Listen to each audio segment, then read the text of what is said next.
Good evening, and welcome to our Ocean Summit debate. Tonight's motion asks whether multinational corporations should fund and organize a binding global referendum to impose a 300-year moratorium on deep-sea mining in the high seas. In simple terms, should companies pay to let the whole world vote to pause mining far out at sea for 3 centuries? The high seas are waters beyond any single nation's control, where rules are still taking shape under the new High Seas Treaty. Supporters warn that the deep ocean holds fragile life we barely understand, and that a long pause buys time to learn. Opponents argue that future clean energy needs critical minerals, and that rules and oversight can manage risk. On the pro side, we have the emotional team, who will appeal to our shared values and our responsibility to future generations. On the con side, we have the logical team, who will test the plan for feasibility, legality, and measurable outcomes. Each side will open with a leader and a supporter, offering a clear claim and focused evidence. We ask for clarity, respect, and a spirit of discovery. Pro team, the floor is yours to present your case. Picture a realm of darkness where strange corals glow like stars and ancient whales sing across canyons deeper than any city is tall. Those depths cradle species that live slowly and heal slowly, which means damage there can last longer than the history of our nations. A 300-year moratorium is not a stunt but a safety belt that keeps us from crashing a civilization we have not even met. Scientists still discover new forms of life with every expedition, so any rush to mine would be like bulldozing a library before we learn to read. Multinational corporations should fund a binding global vote because they profit from the planet and must hear the planet's people. A worldwide referendum is fairer than boardrooms or closed sessions because it includes coastal communities, landlocked students, and everyone who inherits the sea. 3 centuries sound long until you recall that deep-sea sponges can live for thousands of years and store stories in their rings. When we say pause, we do not say stop science, since research can continue without giant machines chewing the seabed. If we cannot guarantee that sediments will not smother life, or that noise will not scramble whale songs, then ethics demands restraint. Funding the vote is the least companies can do, since they already fund exploration, public relations, and lobbyists. A binding vote turns concern into consent, and consent is the moral currency of our century. Let people choose with clear ballots and clear language, because the ocean is not a private warehouse. This is a promise to future generations, who cannot speak here, but will live with our choices. We can mine smarter on land, recycle metals from waste, and invest in materials that lighten the need for new extraction. Hope is a strategy when paired with time and guardrails, and a 300-year guardrail keeps hope from driving off a cliff. Choose the pause, choose the vote, and choose a future where wonder is not traded for short-term gain. Thank you, Pro Team, and now the logical team will present their case. A binding global referendum run by private companies would create a governance maze that courts and nations could not easily accept. No international law compels states to honor a corporate referendum, so enforcement would be uneven and risk immediate legal challenges. A 300-year moratorium ignores innovation cycles and locks policy beyond reasonable review periods. Energy transition models show rising demand for nickel, cobalt, and rare earth elements, which means supply constraints could slow clean technology. If the vote binds firms but not states, mining could simply shift to actors outside the process, creating a moral victory and a practical loss. A better tool is a treaty-based framework with periodic checkpoints, strict standards, and penalties that states actually enforce. Corporations should fund research, transparency, and impact tests, but they should not run global elections they might influence. Conflicts of interest would cloud the result, especially if the organizers also hold mining licenses or supply contracts. Instead of 3 centuries, adopt rolling moratoria that renew after rigorous evidence reviews every 10 or 15 years. Adaptive management lets policy change as science improves, which protects ecosystems without freezing progress. Economic justice matters too, since developing states could gain revenue for schools and clinics if mining meets strict rules. We can require real-time monitoring, public data, habitat offsets where valid, and automatic shutdowns when thresholds are breached. Recycling and substitution help, yet forecasts still leave a gap that careful extraction may fill with lower overall harm than some land-based mining. If we simply export risk to terrestrial rainforests or informal mines, the moral ledger does not balance. Let the high seas treaty bodies and the relevant authorities craft accountable mechanisms, rather than outsourcing legitimacy to a global poll. Vote with your reason today by rejecting a private referendum and by endorsing measured, testable and enforceable governance. Pro Team, you have the floor for a targeted attack. If companies can bankroll rockets and stadium naming rights, then they can certainly bankroll a simple, auditable global vote that lets the public decide whether the deepest nursery of life gets scraped by machines. Con Team, please respond with a focused defense. Public opinion should guide values, but binding authority must rest in treaties and institutions that can enforce rules across flags, borders, and decades. Con Team, proceed with your attack. A 300-year freeze is policy by superstition because science advances in leaps and should be matched by periodic reviews that tighten or loosen limits with evidence. Back to the Pro Team for a defense. Reviews sound prudent until you recall that many deep-sea creatures live longer than our constitutions, so slow life demands slow policy and a long guardrail. Con Team, mount a two-voice attack with a leader and a supporter. The referendum idea fails due process because private organizers choose the ballot wording, the turnout rules, and the tally systems that shape the result. Even with monitors, sponsor control can bias framing effects, response options, and geographic access, which means legitimacy would be questioned the moment the result is announced. Thank you, Con Team. And let us rein it in and hand the mic to the pro side for a two-voice attack. People who will live with the consequences should choose the pace of extraction, because shared risk should mean shared power. Corporations can escrow the funds while an independent consortium runs secure voting, publishes plain language ballots, and audits results with open source tools.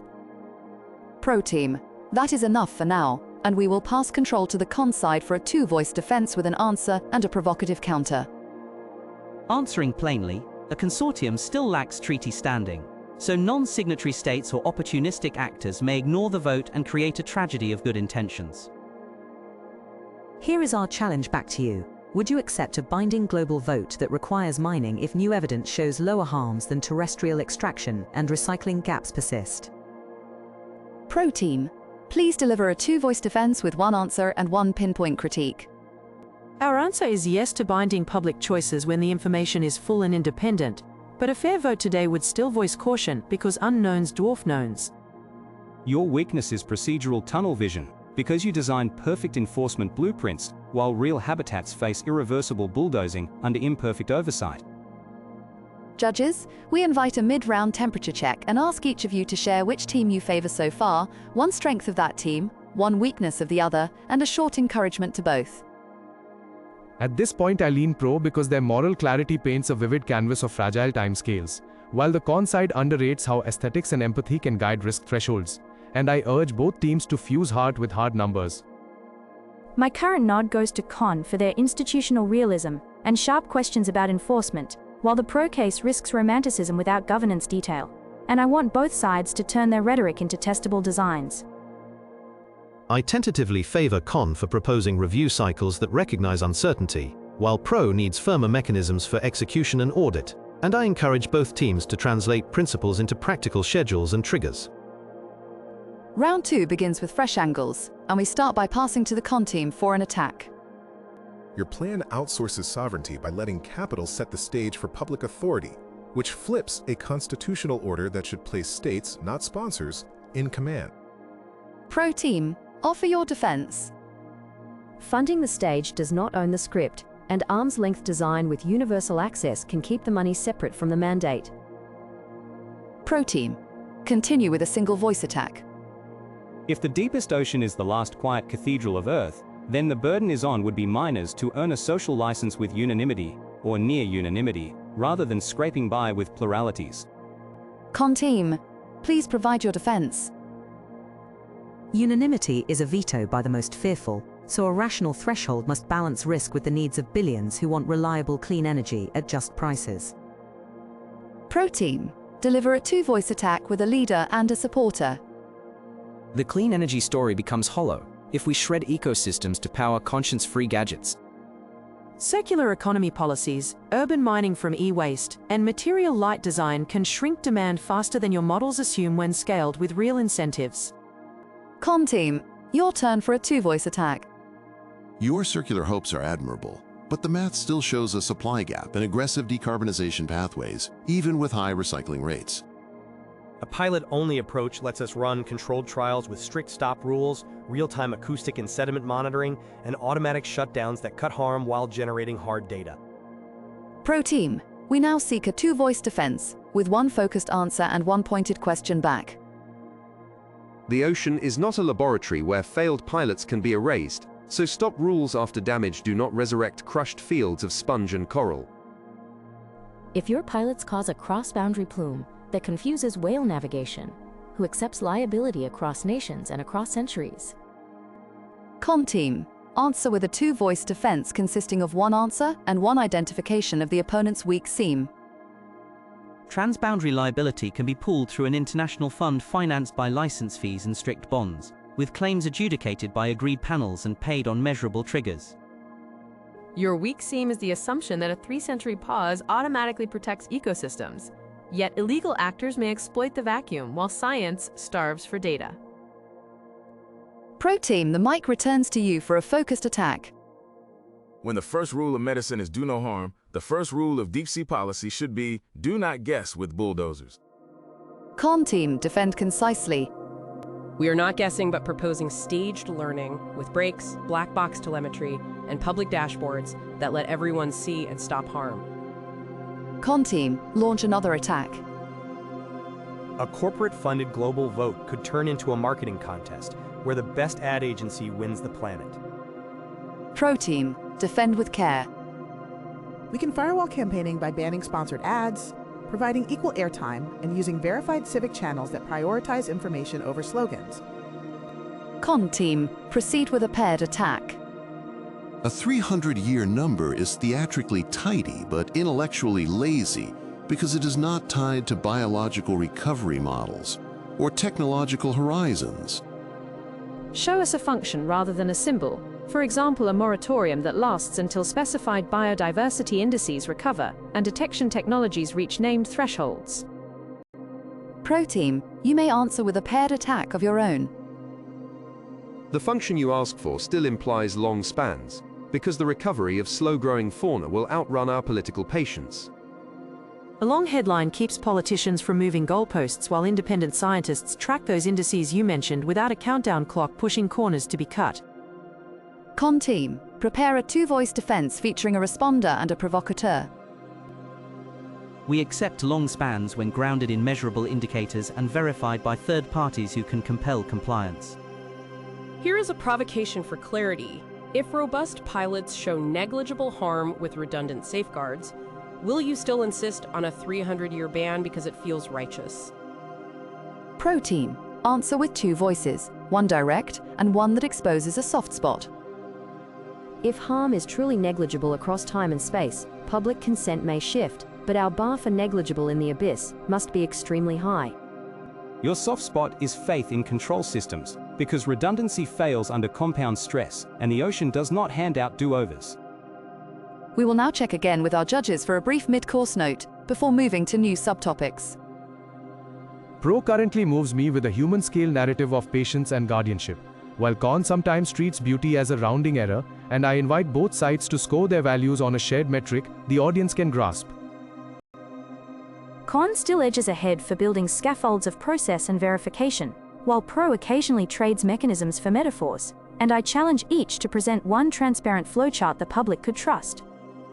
The debate is tightening with credible concessions from both camps, yet I warn Pro to quantify, and I warn Con to specify triggers that actually stop machines, rather than merely logging their mistakes. We pivot to additional lines of inquiry, and begin by passing to the Con side for a fresh attack. Your plan burdens companies with global election logistics, rather than directing them to fund baseline science that benefits all regulators. Pro side, Offer a clear defense.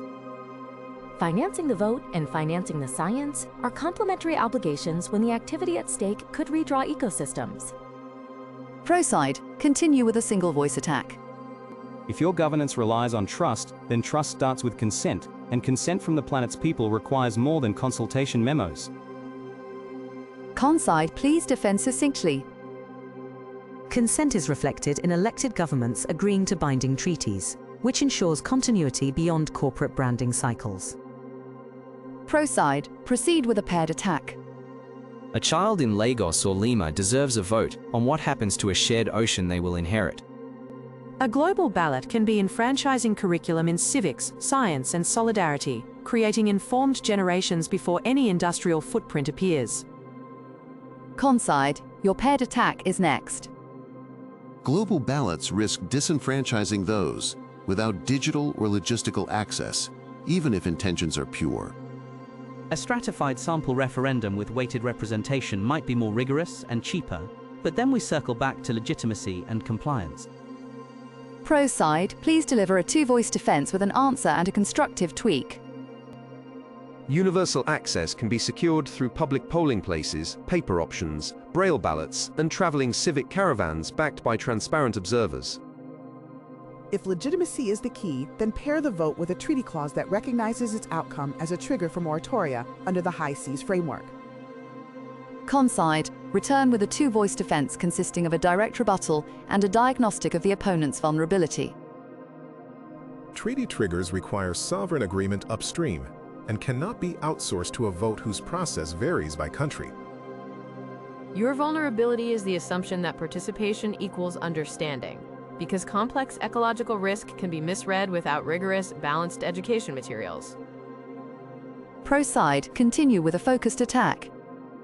When doubt is deep, delay is wisdom, and the ocean's memory is longer than any market cycle. Con side, a crisp defense please. Wisdom includes learning by carefully bounded trials, because paralysis can also cause harm by stalling the tools that decarbonize lives. Con side, one more attack before we pass again. Your rhetoric paints mining as a singular evil while ignoring perverse outcomes if substitution forces expand destructive land-based operations instead. Pro side, give your defense. A fair ledger counts terrestrial harms too, which is why we press recycling, efficiency, and innovation first, while suspending the riskiest frontier. We will now orchestrate a brief exchange with the pro team offering a compact attack. The sea has been treated as a dump, not a partner, and a long pause gives us a chance to make the relationship respectful. Con team, answer directly. Respect also means rigorous knowledge rather than fear-led prohibitions that stretch beyond the evidence and weaken compliance. Con team, assemble a combined attack that we will strictly time. To keep equity central, we propose a development dividend from licensed pilots that funds schools and coastal resilience in poorer states. If your plan removes that option for centuries, then justice delayed becomes justice denied for millions seeking opportunity today.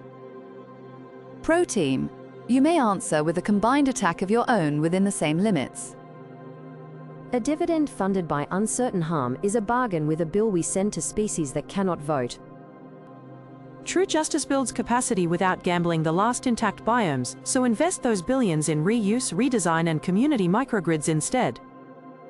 We will tighten control here and invite the con side to mount a two-voice defense with a reply and a probing question. Reuse and redesign are vital, yet even optimistic scenarios leave gaps that responsible extraction may fill with lower net damage. If ironclad pilots show smaller impacts than additional terrestrial mining, would you still oppose them because the word deep feels scary?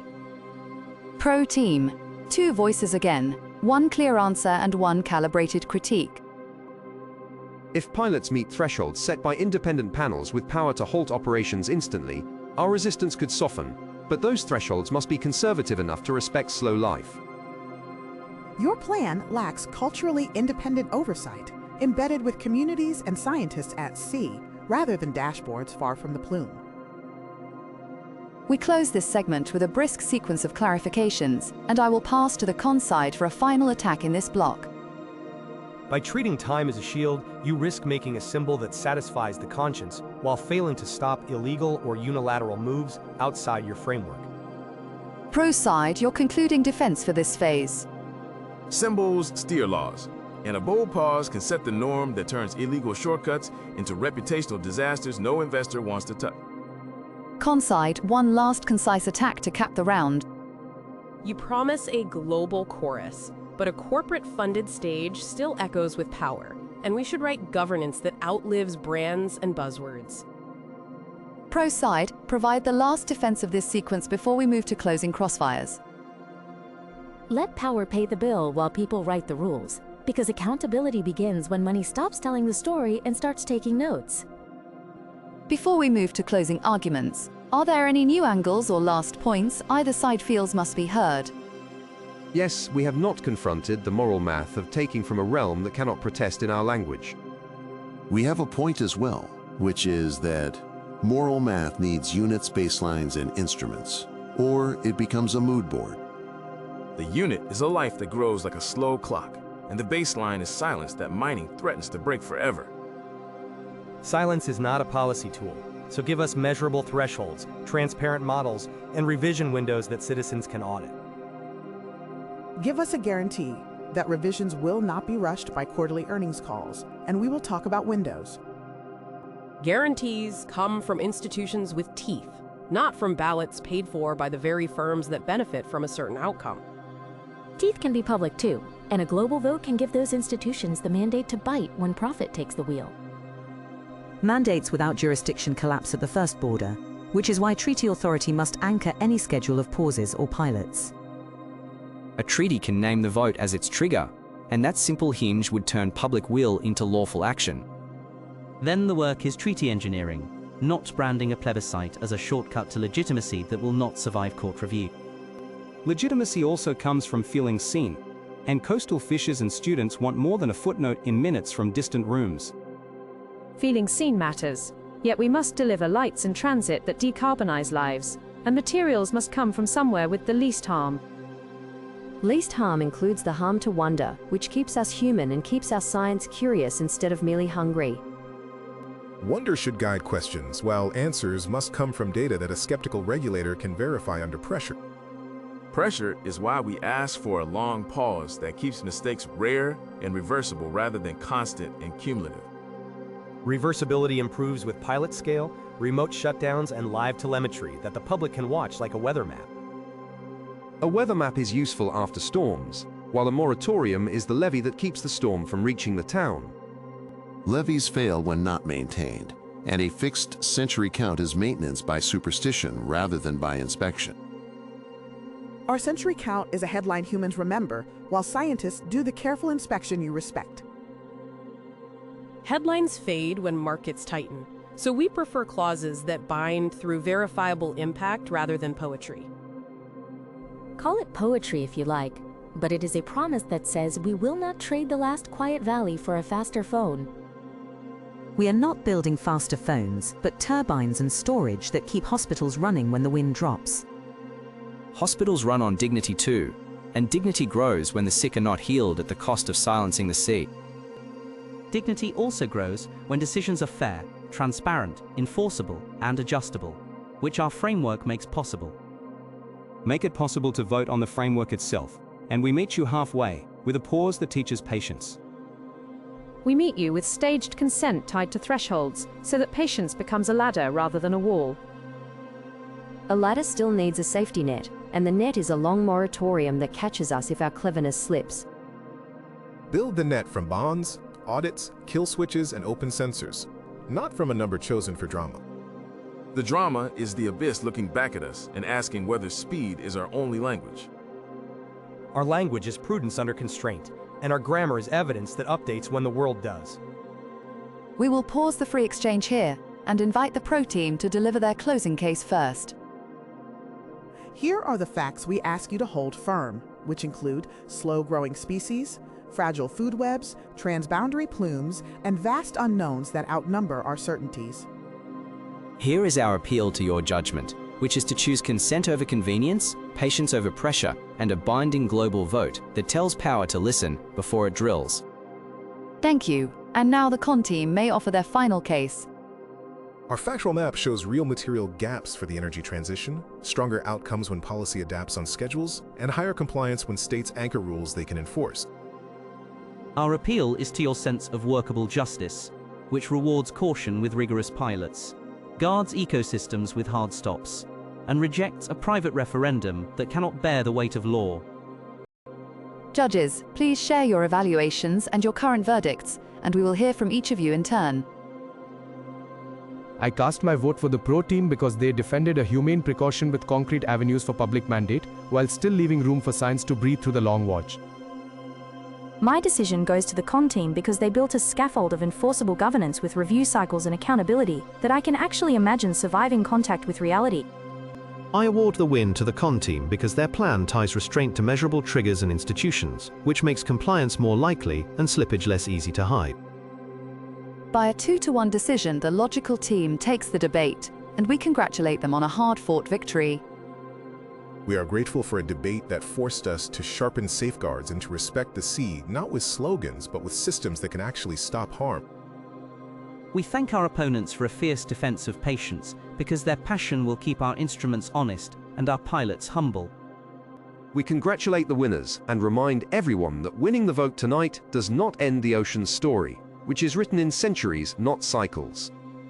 We leave proud that empathy mattered on this stage, and we invite the audience to carry that empathy into every decision that touches water and life. Our thanks to both teams for their insight and fire, and our thanks to the judges for careful listening and clear reasons. We are grateful to everyone who stayed with us to the end of this program and joined the journey through the deep. Please like the video, subscribe to the channel, and leave a comment with the argument that moved you most. If you wish to support our work, use the QR code at the bottom right of the screen, or the link in the description to make a donation. You will also find links in the description to other works from a completely different series that you might enjoy. Thank you for watching, take care until next time, and we hope to see you in our next debate.